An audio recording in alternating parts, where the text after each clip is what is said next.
On November 14, 1999, at exactly 11:42 a.m., Lee Kwan stared at the digital clock on the wall. He knew he had precisely 18 minutes to execute the first stage of his meticulously planned escape.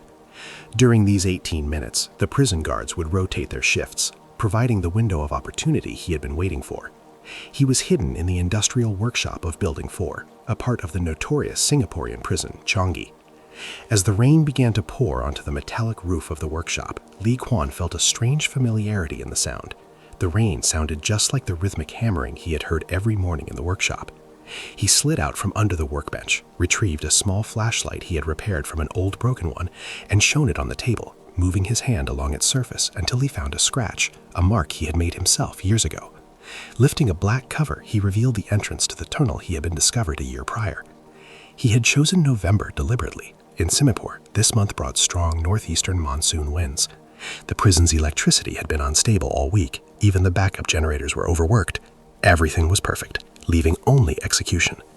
Lee Kwan crawled quietly to the electrical panel, unscrewed it, took a deep breath, and cut the circuit controlling the security cameras. With everything dark, he moved naturally around the workshop, checking the time, 11:55 a.m. 5 minutes remained.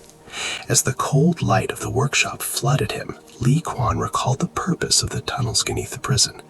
The Japanese hadn't built them only for storage or supply. They had something far more secret hidden within.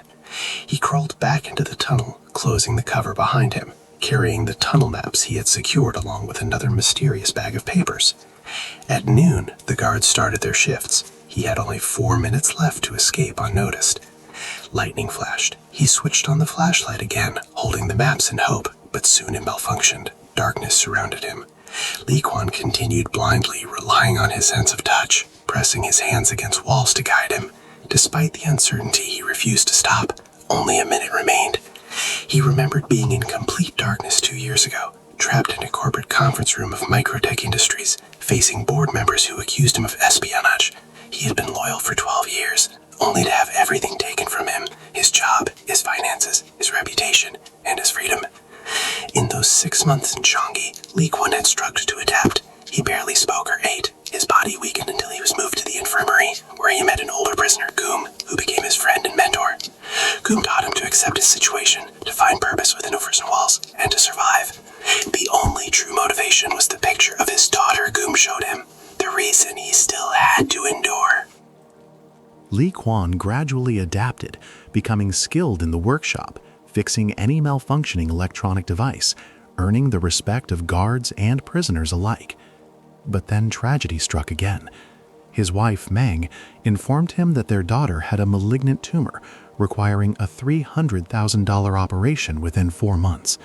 She had sold everything she could, even losing their home, but she could barely manage the costs. Lee Kwan understood that he could not remain passive. The only option was escape. In the tunnels, he had just a minute and a half before the guard patrols would discover his absence. Approaching a fork in the tunnel, known as the junction point, he realized he was near the drainage system leading to the harbor outside the prison. Memories of Raymond Teo, the board member who destroyed his life, flashed through his mind. Lee Kwan reminded himself that despite everything, he had nothing left to lose and everything to gain. His daughter's life depended on it. Over months, Lee Kwan had carefully studied the guard rotations, the workshop routines, and the prison's electrical systems. He had crafted a handmade device to temporarily disable the cameras. He found the weak points in the underground tunnels, marking the correct spots with scratches on the workbench, each symbolizing his daughter's name. He had faced threats, bribed corrupt inmates, and navigated complex interactions with powerful prisoners like Chang, who demanded $100,000 for silence, all while staying unnoticed by the prison administration. Finally, at the critical moment, with 30 seconds remaining, Lee Kwan reached the tunnel's end. 2 paths appeared. The left led beneath another prison building, the right to the open sea. He took a deep breath and chose the right path. Water surged around him as he was pushed toward the harbor. Fighting the current, avoiding the watchtower lights, he reached a small boat at the dock, untied it, and began rowing away from the prison. From a distance, he looked back at Changi. The sensation of freedom washed over him. Exhausted but relieved, he slept on the boat, staring at the night sky, tears mingling with the rain. The next day, the prison administration and the media were in chaos. Lee Kwan had accomplished the impossible, the first escape from Changi Prison. Authorities searched relentlessly, but no trace of him remained. He contacted Meng at the hospital to ensure the operation for their daughter. Through a clever maneuver, he had transferred the funds she needed, using an account under a false name. The surgery succeeded, and Lee Kwan and his family vanished in anonymity. His memoirs, later published by his wife 10 years afterward, reveal the incredible story. Lee Kwan's only motivation had not been freedom or revenge. It had been love, the desperate desire to save his daughter. His escape was not just a physical feat, but a testament to human determination against impossible odds. And yet, even after all he had accomplished, a lingering question remained, one that haunted him at anyone who heard his story.